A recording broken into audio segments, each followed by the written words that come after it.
Okay, we're going to talk about GI and GU ultrasound today, and the goal, of course, is try to get you as prepared as possible as we transition from the building that we're currently in here, and as you move from the second year into the third year, which is this building over here, which is the hospital, obviously. And it's not just that building, it's also clinics and wards and the VA and all these other places in Long Beach and stuff.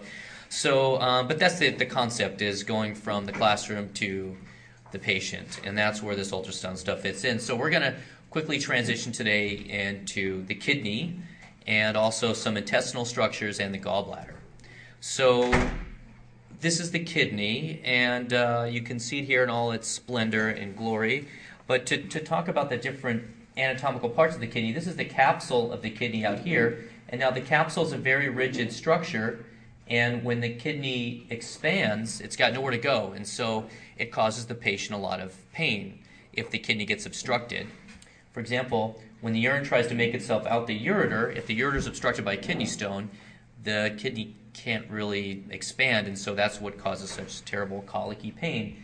So that thick capsule is out here. This is all the cortex of the kidney here. We can see the cortex all the way around here. And this is the sinus or pelvis of the kidney, this hypoechoic or anechoic area. Recall that hyperechoic means bright, hypoechoic means dark, and anechoic means black. And just to kind of, in a schematic, remind you of these details, this is the capsule out here. Again, this is the renal cortex out here, and this is the renal pyramid. These renal pyramids all come together, coalesce together to drain the urine into the renal pelvis, sometimes called the renal sinus, which then drain out the ureter. Now, normally the kidney is the cortex of the kidney is over here less echogenic than the next door neighbor, which is the liver or the spleen on the left side. Can you make out the fact that this renal cortex is slightly less echogenic than this organ right here? That's the goal. Okay, if you can see that, then you can appreciate the subtleties of gain. So that's exactly what happened, right? This is an image here that's overgained, and as novices, we tend to want to overgain the machine to see it better, you know, and also when we're in a brightly lit room, right now this room is perfect for ultrasound, the lights are nicely dim, but we're in a brightly lit room, the tendency is to turn up the gain. I see this a lot in my trauma bay where every single light in the hospital seems to be on. And so people tend to overgain the image. So look what happens though. You can wash out this image, and now it's really difficult to see how the cortex of the kidney is less echogenic than the liver because the gain is too high. So how do we adjust the gain? Well, that's this rotary knob right here on the Sonocyte S device. You're going to turn that counterclockwise, and as we do so, we take this severely overgained image here down to this. Now this is a nice level of gain where I can easily see that the cortex of this kidney is less echogenic than this liver parenchyma here is. So this is a hepatic vein coursing through the liver. It's anechoic. It also doesn't have any walls to it. It's got very thin walls, which you don't see on ultrasound. We just see a black line running through the liver. And this very hyperechoic structure, anybody know what that is? That's the diaphragm. I hear people whispering it. Very good. There's the diaphragm right there. So if I had to rank everything on the screen in terms of their levels of echogenicity, and that's a fun question of mine to ask, is rank the following in terms of their echogenicity. Number 1 would be the diaphragm. Number 2 would be the renal sinus. Number 3 would be the liver. Number 4 would be the renal cortex. And then number 5, the least echogenic structure, would be the hepatic vein. Make sense? I'm just trying to get you to think about some of the art of this. We're going to move on now. How do you actually scan the kidney? Very simple. You go ahead and place the probe either in a coronal or an anterior location and get the kidney on the screen in that fashion, or you can turn the probe into a more posterior approach back here, looking between the ribs posteriorly. And it all depends on the patient's body habitus, kind of how their organs fall into place. Sometimes you get better views coronally, sometimes you get better views posteriorly.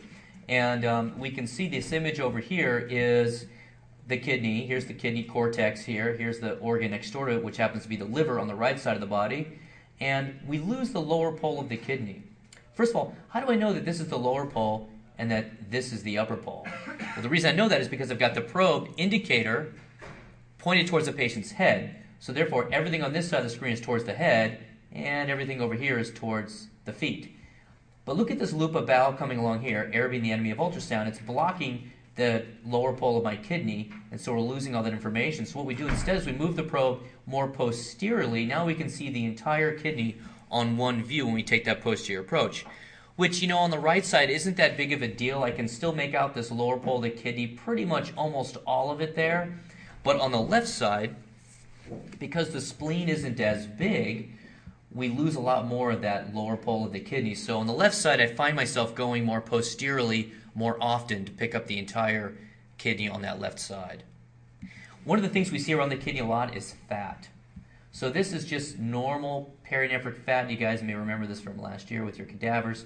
This is, our eye is drawn to things naturally that are bright on the ultrasound screen, so everybody always looks at this and they get kind of excited about it, but really it's just visceral fat around the kidney. There's nothing to get excited about. When we look at a kidney, we're kind of breaking it up into whether we see something out in the cortex or we see something that's where the collecting system is, or what's also called the renal pelvis or the renal sinus. We also refer to that sort of as the collecting system. So if something is out in the cortex and it's anechoic and it's spherical in all dimensions, well, then it's a renal cyst. But if you see anechoic stuff in the center or the pelvis of the kidney, that's hydronephrosis. That's fluid building up in the kidney. And this is what hydronephrosis looks like. It's just a little bit of a glove-like formation when you get back to the kidney. See how it kind of splays out a little bit? In the center, there's the pelvis, and the fingers of the glove kind of go out towards its cortex. That's a little bit of mild hydronephrosis there. It's just barely even noticeable.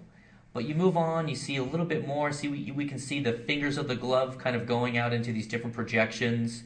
They eventually all coalesce, but not until we get to right at the renal sinus does it coalesce down here. So that's another bit of, I would say, mild amount of hydronephrosis. It's a very nebulous grading category, but here it's sort of splaying out a little bit, sort of mild. We can still make out plenty of cortex. This is all cortex out here. There's plenty of cortex left in that kidney. When we have a stone, or in this case we have a couple of stones here in this kidney, we know that they're stones because they exude a shadow all the way to the bottom of the screen. You see that? So sometimes you'll see stuff that's hyperechoic but doesn't shadow. But when you've got a shadow that goes all the way to the bottom of the screen that way, you can confirm that that's from a very dense calcified structure. The sound's getting reflected off that shadow, and in this case it's from renal lithiasis or kidney stones. This is an example here of a renal cyst. Notice that it's out in the cortex of the kidney. This is the liver. This is the kidney. We're losing the lower pole from all this bowel gas. But as we get out, we can actually see a cyst up here, and then there's another little cyst down here. Here's that cyst towards the upper pole over here. And no matter how you rotate the probe, from transverse to coronally, the cyst is always spherical and anechoic in all planes. This is what happens when we get a lot of hydronephrosis backing up in the kidney. Our cortex is starting to go away, and all those finger-like projections are now coalescing to one large hypo or anechoic area here seen in the pelvis of the kidney, and that's more like moderate hydronephrosis. When all those fingers kind of come together, we can still make out the cortex though. See out here we can still see cortex? If all I saw was a big black center where the kidney should be and there's no cortex left, it's very, very rare, but that would be severe hydronephrosis. The fact that I can still make out cortex to me tells me this is probably moderate. You heard of polycystic kidney disease? This is what it looks like on ultrasound. These are all these cysts seen out here in the cortex. We can make that one here, this one here, this one here, this one down here. Polycystic kidneys, and it's bilateral. And you can see it also affect other organs. Sometimes you can see cysts in the spleen. You see them around the liver. Ovaries look like this when they have polycystic disease. Okay, now let's say that the kidneys are functioning normally. They're pumping the urine down into the bladder, and you want to know how much urine is in the bladder. Well, we can measure that on ultrasound. We can look at a kidney in 2 dimensions and measure the 3 dimensions of it, and then we can get a bladder estimation of the bladder volume that way. So right now we've got the probe in a transverse plane with the indicator of the patient's right. Therefore, this is the height, and this is the width, right? So this is going from one edge of the bladder to the other edge, and this is going from the top of the bladder to the bottom of the bladder. So we can input these, and some machines will allow you to do this. D1 got entered. Now we're entering D2, which we're going to call the width. So it was the height, and then we got the width, and then we change the plane from transverse. We unfreeze the machine, and we move the probe into a sagittal plane, where now we have the length of the bladder here. So those are the three dimensions: height, width, and length. And you can enter these into some machines, or you can just multiply these values to each other, and you should estimate the bladder volume that way. Questions about that? This one had like 437 cc's in it. Yes? When would you want to measure the bladder volume? Yeah, like why do you care about measuring the bladder volume? It's something that we want to know about actually quite frequently in the hospital, because at all ages. In little babies, we want to know whether or not who have a fever. We want to check their bladder for any, we want to basically cannulate their bladder, put a catheter in their bladder to get the urine out, to send it off for urine culture. Well, some of them just urinated in their diaper, and you would unnecessarily put them through the procedure of a bladder catheterization, which is painful. So you could avoid unnecessarily, you have to wait until the bladder fills up, basically. So I train my nurses to do this, and they take a peek at the bladder before they bother putting a catheter into a small child. The other thing is, on the other end of the spectrum, somebody comes in with acute urinary retention. They say, hey doc, I haven't peed in 24 hours. And it's really easy to just say, okay, chuck a Foley in that guy, throw a catheter in that guy, and then tell me what comes out, which is sort of an easy thing to tell a nurse to do. But what if the bladder's empty because they're actually in acute renal failure and they just underwent, in an adult patient, it's extremely uncomfortable to put somebody through a catheterization process. So it's one of the 5 most painful things I do to patients in my ER is put a catheter through their urethra into their bladder. So I like to look first to see what's going on, to see if I've got a bladder full of urine, or if it's an empty bladder, I won't put them through that process. Okay, so that's, and also to see how well the kidneys are functioning. We can look at the bladder to assess jets and stuff. There's a whole host of things I can see in the bladder diverticulums, bladder tumors and masses, and thickening of the bladder wall consistent with cystitis. But just to measure the urine, there's also something called a post-void residual. And somebody who has an enlarged prostate, they think they've emptied their bladder, but instead we have 400 cc's left in the bladder after somebody attempts to void their bladder. Well, their post-void residual, 400 cc's, that's a lot of good information to pass along to a specialist like a urologist about. And we can also measure their prostate too on bladder. So on transabdominal bladder ultrasound, we can measure the dimensions of the prostate. So measuring the prostate and having that post-void residual is in many different locations, whether you're in the outpatient clinic, you're in the ER, you're in the ICU, those are all good information to have about your patient. Does that answer your question? Yeah. Okay. We're going to switch gears now and talk about the bowel, okay? Now, you talk about ultrasound of the bowel. Well, first, right off the bat, I know that you know who the enemy of ultrasound is, right? Who's the enemy of ultrasound? Air. Bowel gas, generally speaking. And so that's the problem. We have the enemy of ultrasound being the bowel gas.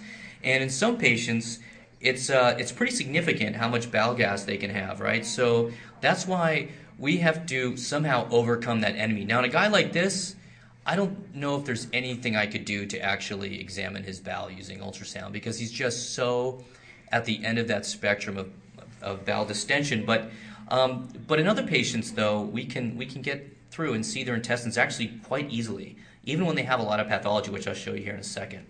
So we're going to be talking about bowel obstructions, where the gas is located, and appendicitis in this quick little demonstration. So generally speaking, to insinate the intestines, what you want to use is you want to use the linear probe, okay?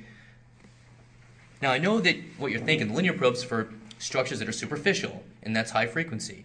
However, when you start to use this, what you're going to do is you're going to use a compression technique to look at the intestines. You're going to push down on the abdomen using that linear probe. And that basically, what that does is, as you compress the abdominal wall, you are decreasing the effective focal point of that transducer, meaning that you can actually get away with using linear probe with the intestine because you're pushing down so hard that structures that used to be far away are now much closer to your probe. For example, you're trying to find the psoas muscle, which is down by the spine, a deep structure. However, when you compress the skin 4, 5, 6 centimeters down into the body, well, now you can take advantage of the fact that you're so close to those structures that you can use this linear probe, which is why, for the most part, this is my transducer of choice. Now, if I did have a very large patient like that guy we just saw, certainly I'd be leaning towards using one of my lower frequency curvilinear probes, hopefully one with a large footprint like the C60. But that being said, the linear transducer can usually get through a lot of this intestinal ultrasound. And what we're going to do is we're going to do something called mowing the lawn. And what that means is we are going to start in the right upper quadrant and find the ascending colon. That's where it always is, right up there in the right upper quadrant. We can tell it's ascending colon because it's got haustra. Recall that haustra are little indentations in the bowel wall that don't cross all the way across the midline to the other wall. They're just like little sections that are sectioned off. Whereas in the small bowel, we have something called plicae circularis that do cross the entire wall of the bowel, which I'll show you in a minute. That's kind of how we quickly can decide between small bowel and large bowel on any imaging study, looking at haustra versus plicae circularis. That sounds like it's minutia, but actually that comes into play quite a bit in most fields, so something you might want to remember. You're going to follow that ascending colon. First I go down to the right lower quadrant, looking around where the appendix would be, okay? And the cecum's got a blind-ended loop down there, and that's the location where you'll find the terminal ileum, and the appendix will pop right off the terminal ileum. And do I always see those structures? No, but I know that that's where they're supposed to be. And really what I'm doing, especially when it comes to appendicitis, is I'm looking for a non-compressible tubular structure down there. I'll get into that in a minute. But once you get down there, then you can follow continue mowing the lawn by going back up the ascending colon, across the transverse, and then down the descending portions of the colon. And you're basically following that all the way down to the sigmoid, down into the pelvis. That's where you can take a peek at the urinary bladder. And that's sort of the overall process. You do that in a transverse plane like we've outlined here with this magic marker. And then you would do the same thing in a sagittal plane, going side to side rather than up and down. And that's kind of how I think of it. When I'm doing a focused appendicitis exam, which is I do quite often in the ER, I keep this mowing the lawn technique just around the right lower quadrant where the appendix is located, down there what we call McBurney's point. Or sometimes just hand the transducer to the patient and I say, put this where the pain is. And then they start to push it on their abdominal wall, and they kind of help to localize where I should start my search for their etiology of their pain. Normal intestine kind of looks like this. It's got a layered appearance, it's easily compressible, and it should intermittently peristalse. And the large intestine's wall is less than 4 millimeters, and small intestine, everybody argues about it, but it's less than 4 millimeters also, probably closer to being less than 3 millimeters, but it's definitely thinner than the large intestine is. And just keep in mind that on ultrasound, the colon has that typical haustra, and the right hemicolon is usually filled with stool and gas, whereas the left hemicolon is usually found in a somewhat contracted condition. Now, as you can see here, this is abnormal intestine. How do I know that? Well, I measured the wall thickness. We measure from the outside edge of the wall all the way down to where the lumen starts here. And this is where the lumen is here. This is like stool and feces and a little bit of air. These little punctate things here, that's probably air. Whenever I see dots on the screen, those are almost always air. And so the wall actually extends right to where the lumen starts. Okay? So over here, the wall would start here, all the way down to where the lumen starts. In fact, down here, the lumen starts right about here. Okay? So this is abnormal when we see it thickened like this. We had the loss of that layered appearance. It's kind of hanging out by itself. It's no longer compressible. That's another thing. Normal intestine should be nicely compressible. And if you look around the edges of this, stuff that's inflamed always appears hyperechoic, very bright. And we can see around the edges of the structure here, it's got these hyperechoic areas. And when I compress them, exudes this mass effect. It all kind of moves together as one unit. Now, intestines should easily flop around each other and slip around each other and should slide amongst one another. When there's inflammation or abnormality there, then it all moves together like a unit. And this is an example here of a patient who had pseudomembranous colitis. So how do we overcome that enemy of bowel gas? Well, the first thing I do is I have the patient cross their right leg over their left leg, and we'll do this today with the models. On my earlier demonstration, I forgot to do that, but I think it's important to do that, to put the right leg over the left leg as far as possible without the patient falling off the table.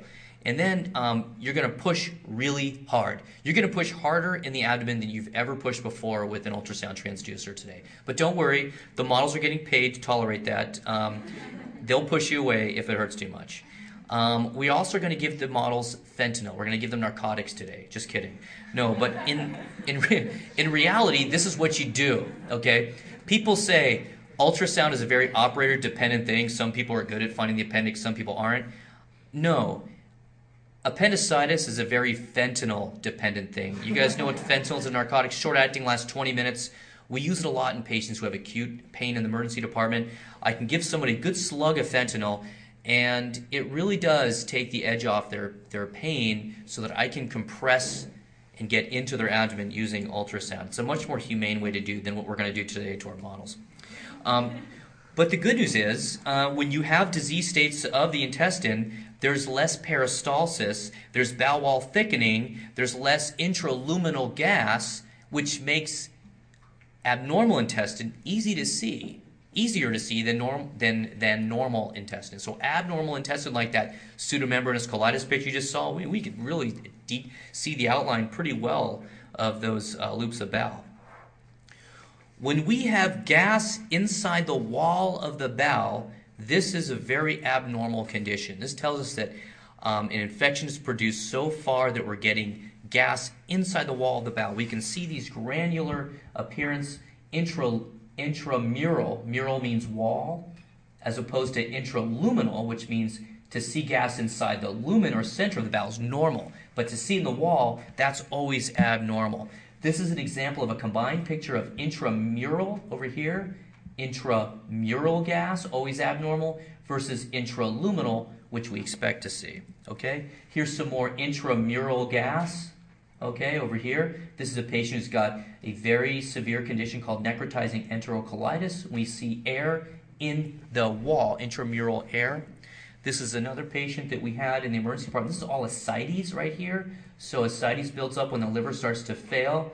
Fluid builds up, and we can actually see the intestine very well when ascites outlines the loops of bowel. And here we see intramural gas building up inside this person's bowel wall. Okay, switching gears now, we're going to talk a little bit about something called small bowel obstruction. Very, very common emergency we see in the emergency department all over the hospital, small bowel obstructions. And basically, plain films can get you in trouble here because they can be inaccurate. Up to about 30% of the time, plain films are not going to help you in somebody who's got a full-blown small bowel obstruction. It's for various reasons, but just keep in mind that ultrasound may be the way to go here with small bowel obstruction while you're waiting to get the definitive test, which is a CT scan. So somewhere between X-ray and CT lies ultrasound with its test characteristics. And what you see with ultrasound is pretty easy to see, actually. If I've got a patient who's pretty distended, I just walk over with the ultrasound probe, they're vomiting, they've got all the clinical signs of small bowel obstruction. Well, this is what I see. I see these dilated loops here of small bowel. Notice the plicae circularis going all the way across the bowel there. The walls are usually thickened, though sometimes in an early small bowel obstruction, the walls have yet to become thickened. And this is where it can excel over chest abdominal x-rays, is the fact that you could have a very proximal small bowel obstruction where the x-rays doesn't see it because the patient's been vomiting so much there's no longer an air fluid level, and therefore the x-ray could miss it. Well, ultrasound can pick those up. And also there's something called a closed loop obstruction. You know what that is? A closed loop obstruction is where you have small bowel that's been twisted on both ends, and there's a section in between, a closed loop, where there's no air. It's just a small bowel obstruction without air in it. And without the air, you don't get the air fluid levels you see on an x-ray. And so that's how x-rays miss these, which we see quite easily on ultrasound. And so this is just another example here of the small bowel, the plicae circularis going all the way across, and it definitely has thickened wall. And if we look adjacent to it, there's even free fluid between two of these loops of bowel. When you see free fluid like that between two loops of bowel in a patient with a small bowel obstruction, that's a surgical emergency. The presence of free fluid means we need to go to the operating room now on this patient, because you can have an early small bowel obstruction, or maybe a narcotic ileus where the bowel is just kind of slowing down, starting to get a little bit dilated. But when there's actually free fluid, that suggests microperforation, and that this patient needs to go to the operating room. Okay, switching gears, finally the appendix. And the acute appendicitis, very, very common, okay? It's the most common surgical abdominal emergency in North America. About a third of patients, though, don't have that classic presentation, which is generalized abdominal pain that then locates itself to the right lower quadrant, what we call McBurney's point, and associated with anorexia and elevated white blood cell count. That's a classic presentation I just described to you. I have patients coming in eating Cheetos who later go to the operating room for acute appendicitis, and the pathology specimen comes out positive for appendicitis. So I've seen a lot of atypical presentations of appendicitis, and that's where we have to turn to imaging. Now, CT clearly has the best characteristics here, but doing a CT scan is about 500 chest x-rays worth of radiation, and when you're young in life, you have your tissue is more radiosensitive, and you have a longer time in which to absorb radiation throughout your life, and radiation exposure to put you at risk for cancer is a cumulative effect, so we try to avoid unnecessary CT use, especially in patients less than 35 years old. And certainly when I have a kid in my ER, 10, 12, 14 years old, I really try to avoid getting CAT scan on them, though sometimes I have to get it because the risk or the benefit outweighs the risk. Now, if we could get good with ultrasound, though, and see a true appendicitis on ultrasound, we could avoid the need for a CT scan, and especially in a younger patient. The average age of somebody who gets appendicitis is 27 years old.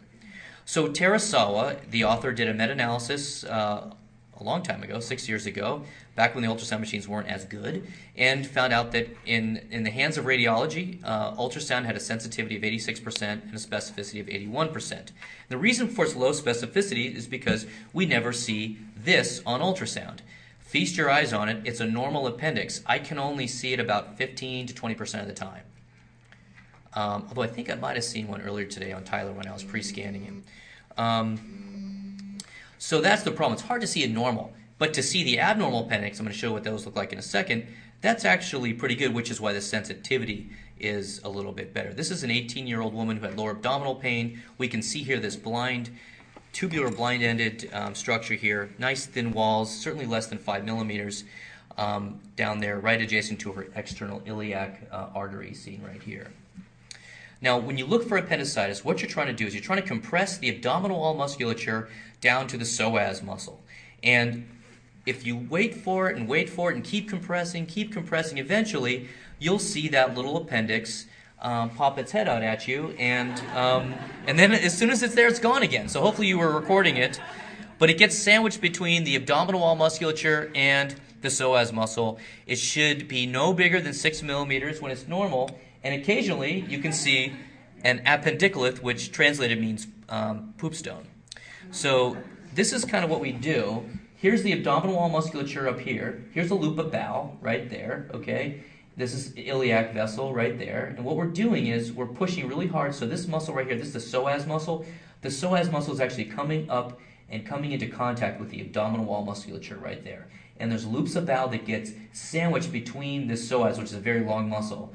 The psoas sandwiches the bowel. Now, if the bowel is normal, it just compresses, squirts out of the way like it is here. But if the bowel is abnormal, if it's acute appendicitis, then what happens is you get this round structure here that's more than 6 millimeters that lacks peristalsis, that when you compress psoas all the way up to abdominal wall musculature, here's some abdominal wall musculature, probably abdominal oblique, here's rectus, this is psoas, it squishes that appendix there, and the appendix is a non-compressible tubular structure in the right lower quadrant that measures more than 6 millimeters. That's how you do it. That's the technique. This is, here we're trying to identify the appendix. Here's our psoas muscle practically coming all the way to the abdominal skin. This patient's very, very thin. That's how we're able to do this. And yes, this is a lot easier in thin patients. And yes, this is a truly fentanyl-dependent thing because look how much we're compressing this tissue. Now, if you have appendicitis, all these areas down here in the peritoneal cavity get inflamed. So, and it's very painful to be compressing these things. This is the peritoneal lining right here. Okay, I can see that peritoneal lining very easily on ultrasound. Everything down here is all intestines, and there's psoas muscle coming all the way up and coming in contact with the abdominal wall musculature. Now, I know what you're thinking. You're sitting in the audience going, I don't see what the heck he's talking about. I just see some stuff moving around the screen. But when the probe is in your hands, there's some kind of weird feedbacky loop thing going on that makes this easier to see. So in this case, it was normal. We didn't see the appendix, and the patient actually ended up getting a CT scan, which was negative for appendicitis. And we called the patient back, and they were fine. This is the abdominal wall musculature here, and this blind-ended tubular structure right here that's non-compressible in the right lower quadrant measuring 8 millimeters is true acute appendicitis. And there's some psoas down here. We're squishing. Here's some part of the psoas here. There's another part down here. We're squishing the appendix up between psoas and abdominal wall musculature. Just another example of another patient with acute appendicitis. It starts to take on this characteristic blind-ended tubular structure. And I look at this both in transverse and I rotate the probe in a sagittal plane. But I got to tell you, when I do find it, I feel like I'm so lucky. It's such a magical moment that I'm really careful to move the probe. And I tell the patient not to move, and I'm like, really, that's when I'm really like paranoid I'm going to lose it on the screen, because it's pretty exciting to see a true positive appendicitis. That when I go from transverse to sagittal, or from short to long axis on it, I'm really ginger how I move the probe. Here is one last example of another patient with appendicitis. We can see here, this is the abdominal wall musculature. Again, this theme keeps coming up over and over again. Here's psoas, somewhere down here, smushing this appendix between the two muscle structures. I think psoas is actually over here too. I see it over here. And this one's got a little fecalith right there. You see that? Which literally means poop stone right there. That's inside the appendix. And that's what happens, right? The little fecalith comes down and obstructs the opening of the appendix. And then the appendix just starts to get larger and larger and larger. It can't drain its contents.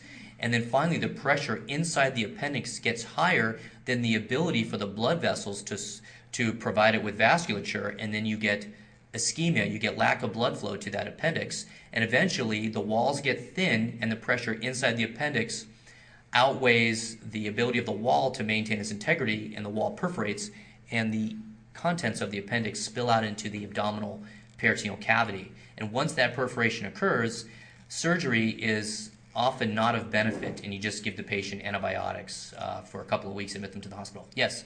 I was just wondering, is there a risk of, like, we could actually rupture the appendix by how hard we push on it? There are risks that you can do to patients with ultrasound, such as dislodging a DVT. That does frighten me, but compressing an appendix, I don't think there's enough extrinsic pressure that you could perforate it. I think really the true perforation comes from the inside getting ready to make it pop. Because, yeah, we're pushing a lot of pressure, and maybe I oversold that too much. We're not pushing so hard that we're causing a very local part of it to perforate. I mean, we're pushing enough just to kind of get the muscle bellies to come together. So to summarize, with the intestines, you want to have a nice layered appearance. It should be easily compressible. You should see intermittent peristalsis. And keep in mind that large intestine has a wall thickness less than 4 millimeters, and small intestine is somewhat thinner than that. Changing gears one last time, we're going to talk now about the gallbladder. Gracie, if you want to hand those out while I'm doing the gallbladder. We're going to have the indicator aimed towards the patient's head in a sagittal plane, and then the patient's going to take a deep breath, and that's called the subcostal sweep, okay? And once you get the gallbladder in its long axis, you can then rotate the probe 90 degrees to get the gallbladder in its short axis. Once you insufflate the gallbladder in the long axis, you also need to view it in the short axis. Once you do get the gallbladder in the long axis, you're going to fan through the gallbladder, like so, making sure you catch the entire gallbladder, looking for any type of pathology. After you're done with the long axis, you're going to rotate the probe 90 degrees from whatever axis you're in, like so, and you're going to view the gallbladder in the short axis. Again, you're going to fan through the entirety of the gallbladder, looking for any possible pathology. And so in the short axis, this is what the gallbladder looks like. Now I know you see a lot of anechoic structures on the screen here. We see, we see this hyperechoic structure here, which is what? The kidney. This is all the liver up here. And we see a circle here. What's this circle here? It's the IVC. Actually, we could kind of, I think, make out the aorta next to it here. Maybe the spine shadow is somewhere down here. Not really exactly sure, but I do see that the most superficial or anterior or structure that's closest to the skin line that is anechoic, that is the gallbladder. And that's pretty much true. So when you're looking around the abdomen, when you find the closest thing to the skin that's anechoic, that's likely your gallbladder there. In young thin patients, we tend to find the gallbladder more lateral and anterior. In those patients, if you can't find it with the subcostal sweep or the X-7 approach, it's often helpful to take the indicator and really flatten it out against the abdomen. The indicator is pointed towards the patient's right. The probe itself is flattened out as much as you can. You kind of fan through the gallbladder anterior to posterior as you work your way laterally. And oftentimes you'll find the gallbladder up in this area here. And in larger patients, it can be very difficult to find the gallbladder in that fashion. What you need to do is do what we call the X-7. In the X-7 approach, the X stands for the xiphoid process. The 7 stands for the 7 centimeters. You're going to go to the right laterally, place the probe perpendicular to the patient's skin, and more often than not, you're going to find the gallbladder in this general area. And that's really, really helpful, actually. That's the trick. If I had to say one trick from this entire lecture today, when you're struggling with the gallbladder, which you will always struggle with the gallbladder, it can be a very difficult organ to find, go X-7, you know, X xiphoid process, go 7 centimeters lateral, go, some people term this the intracostal view. And really big patients, sometimes you're X-10 or X-12 or X-40, something like that, but you get the idea. You're going between the ribs because this is the true art here of sonology, is finding that gallbladder sometimes. And I mean, I found the gallbladder all over the place, and sometimes in older patients, everything kind of sags down. I can see it down here. I found the gallbladder over here before in an older lady. So, I mean, this is generally speaking all the different locations you can dig around and find it. But when you find the gallstones, they're really fun to look at because they're echogenic, they shadow, they're gravitationally dependent. So as you move the patient around, the gallstones will move around on you. And for these reasons, makes ultrasound the test of choice. It's the most sensitive and specific imaging modality. It beats out CAT scan because it's often, with a CAT scan, you miss on that one little cut, you miss the gallstone.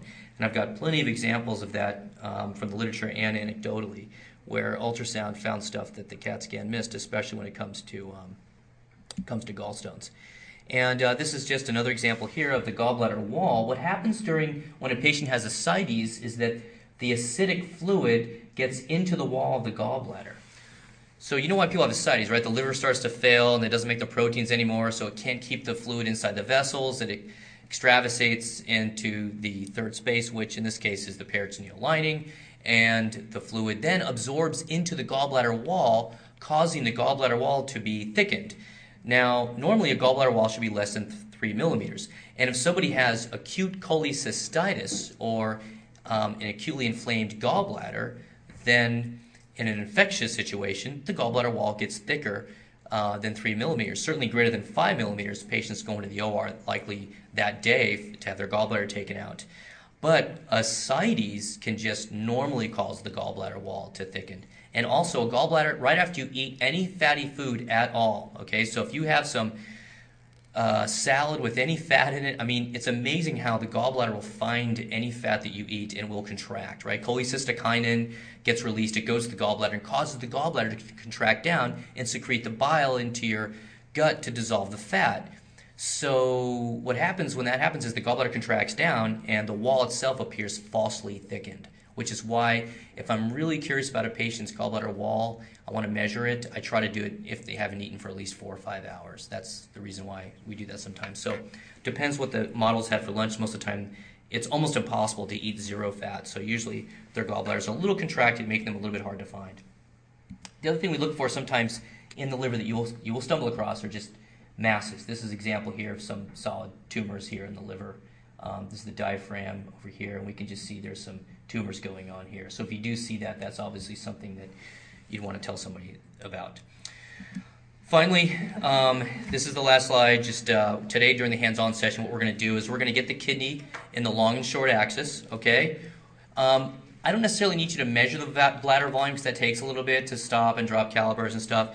You can drop a caliper or two if you want, but I want you to demonstrate how you would do it at least to the instructors. You're going to mow the lawn, compress, get that rectus abdominal muscle to come all the way down, to come in contact with the psoas muscle, and then I want you to show the gallbladder's long and short axis. Any questions about this talk? Okay. Yes. Putting the right leg as far as you can over the left. Why? I don't. Yeah, that's a great question. That comes up all the time. Why would you put the right leg over the left leg? I think what it has an effect on the psoas muscle, brings the psoas muscle maybe a little bit more anteriorly. That's one of the things I can think. It does something too with the abdominal, the lateral abdominal wall muscles maybe too, brings those in a little bit tighter so you can use them for compressibility. Brings the contents of the abdominal cavity, the intestines, a little bit more anterior, so you're compressing anteriorly and not laterally coming from the side. That's the only thing I can think of. I get that question all the time, and that's how I think of it. Is just it brings everything a little bit more, brings it together a little tighter into the abdominal compartment.